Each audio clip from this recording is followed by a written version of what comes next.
مومنو، جو پاکیزہ اور عمدہ مال تم کماتے ہو اور جو چیزیں ہم تمہارے لیے زمین سے نکالتے ہیں ان میں سے اللہ کی راہ میں بھی خرچ کرو، اور بری اور ناپاک چیزیں دینے کا قصد نہ کرنا کہ اگر وہ چیزیں تمہیں دی جائیں تو بجز اس کے کہ لیتے وقت آنکھیں بند کر لو ان کو کبھی نہ لو، اور جان رکھو کہ اللہ بے نیاز ہے، خوبیوں والا ہے۔ شیطان تمہیں تنگ دستی کا خوف دلاتا اور بے حیائی کے کام کرنے کو کہتا ہے، اور اللہ تم سے اپنی بخشش اور رحمت کا وعدہ کرتا ہے، اور اللہ کشائش والا ہے، سب کچھ جاننے والا ہے۔ وہ جس کو چاہتا ہے دانائی بخشتا ہے، اور جس کو دانائی ملی بے شک اس کو بڑی نعمت ملی۔ اور نصیحت تو وہی لوگ قبول کرتے ہیں جو عقل مند ہیں، اور تم اللہ کی راہ میں جس طرح کا خرچ کرو یا کوئی نذر مانو اللہ اس کو جانتا ہے، اور ظالموں کا کوئی مددگار نہ ہوگا۔ اگر تم خیرات ظاہر کر کے دو تو وہ بھی خوب ہے، اور اگر پوشیدہ دو اور دو بھی ضرورت مندوں کو تو یہ تمہارے لیے بہتر ہے، اور اس طرح کا دینا تمہارے گناہوں کو بھی دور کرے گا، اور اللہ کو تمہارے سب کاموں کی خبر ہے۔ اے نبی صلی اللہ علیہ وآلہ وسلم، تم ان لوگوں کی ہدایت کے ذمہ دار نہیں ہو، بلکہ اللہ ہی جس کو چاہتا ہے ہدایت بخشتا ہے۔ اور مومنو، تم جو مال خرچ کرو گے تو اس کا فائدہ تمہیں کو ہے، اور تم تو جو خرچ کرو گے اللہ کی خوشنودی کے لیے کرو گے، اور جو مال تم خرچ کرو گے وہ تمہیں پورا پورا دے دیا جائے گا اور تمہارا کچھ نقصان نہیں کیا جائے گا۔ اور ہاں، تم جو خرچ کرو گے تو ان حاجت مندوں کے لیے جو اللہ کی راہ میں رکے بیٹھے ہیں اور ملک میں کسی طرف جانے کی طاقت نہیں رکھتے اور مانگنے سے آر رکھتے ہیں، یہاں تک کہ نہ مانگنے کی وجہ سے ناواقف شخص ان کو تونگر خیال کرتا ہے، اور تم قیافے سے ان کو صاف پہچان لو کہ حاجت مند ہیں، اور شرم کے سبب لوگوں سے منہ پھوڑ کر اور لپٹ کر نہیں مانگ سکتے۔ اور تم جو مال خرچ کرو گے کچھ شک نہیں کہ اللہ اس کو جانتا ہے۔ جو لوگ اپنا مال رات اور دن اور پوشیدہ اور ظاہر اللہ کی راہ میں خرچ کرتے رہتے ہیں، ان کا صلہ ان کے پروردگار کے پاس ہے، اور ان کو قیامت کے دن نہ کسی طرح کا خوف ہوگا اور نہ غم۔ جو لوگ سود کھاتے ہیں وہ قبروں سے اس طرح حواس باختہ اٹھیں گے جیسے کسی کو جن نے لپٹ کر دیوانہ بنا دیا ہو، یہ اس لیے کہ وہ کہتے ہیں کہ سودا بیچنا بھی تو نفع کے لحاظ سے ویسا ہی ہے جیسے سود لینا، حالانکہ سودے کو اللہ نے حلال کیا ہے اور سود کو حرام۔ تو جس شخص کے پاس اللہ کی نصیحت پہنچی اور وہ سود لینے سے باز آ گیا تو جو پہلے ہو چکا وہ اس کا، اور قیامت میں اس کا معاملہ اللہ کے سپرد۔ اور جو پھر لینے لگا تو ایسے لوگ دوزخی ہیں کہ ہمیشہ دوزخ میں جلتے رہیں گے۔ اللہ سود کو نابود یعنی بے برکت کرتا اور خیرات کی برکت کو بڑھاتا ہے، اور اللہ کسی ناشکر گناہگار کو دوست نہیں رکھتا۔ جو لوگ ایمان لائے اور نیک عمل کرتے اور نماز پڑھتے اور زکوٰۃ دیتے رہے ان کو ان کے کاموں کا صلہ اللہ کے ہاں ملے گا، اور قیامت کے دن ان کو نہ کچھ خوف ہوگا اور نہ وہ غمناک ہوں گے۔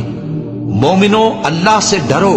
اور اگر ایمان رکھتے ہو تو جتنا سود باقی رہ گیا ہے اس کو چھوڑ دو۔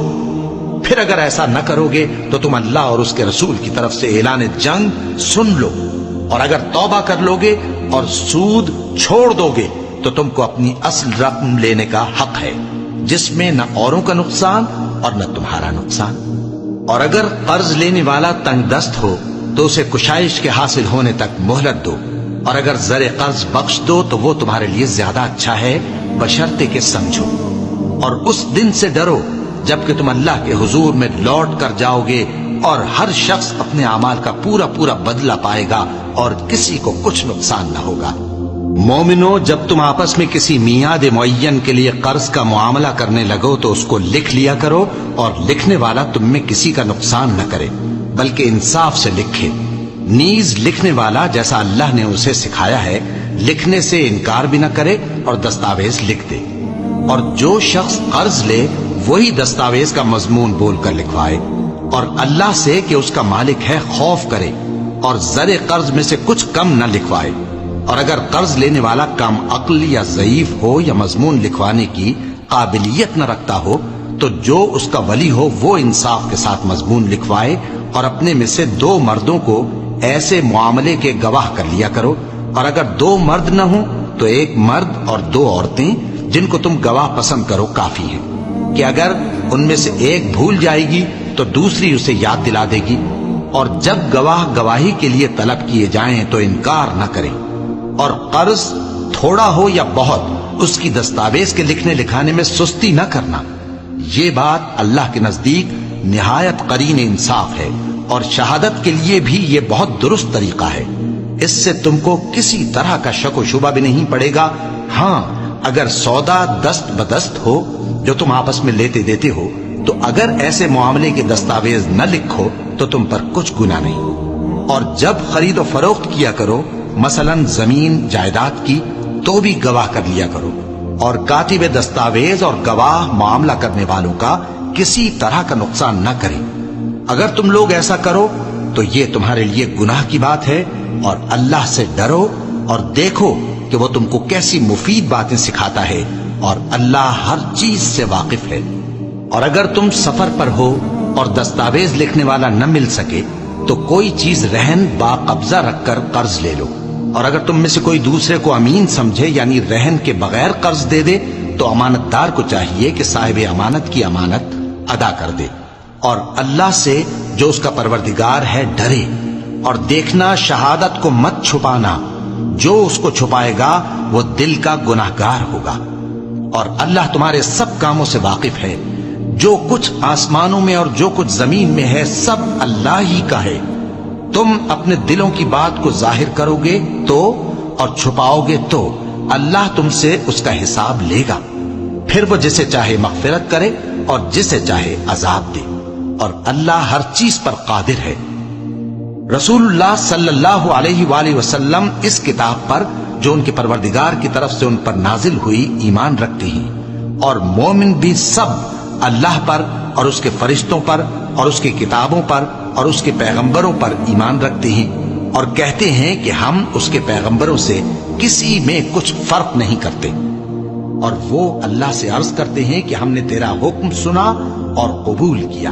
اے پروردگار، ہم تیری بخشش مانگتے ہیں اور تیری ہی طرف لوٹ کر جانا ہے۔ اللہ کسی شخص کو اس کی طاقت سے زیادہ کا ذمہ دار نہیں بناتا۔ اچھے کام کرے گا تو اس کو ان کا فائدہ ملے گا، برے کرے گا تو اسے ان کا نقصان پہنچے گا۔ اے پروردگار، اگر ہم سے بھول یا چوک ہو گئی ہو تو ہم سے مواخذہ نہ کیجو۔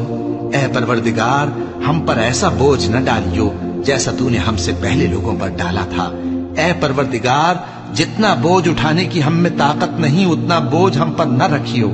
اور اے پروردگار، ہمارے گناہوں سے درگزر کر اور ہمیں بخش دے اور ہم پر رحم فرما۔ تو ہی ہمارا مددگار ہے، سو ہم کو کافروں پر غالب کر۔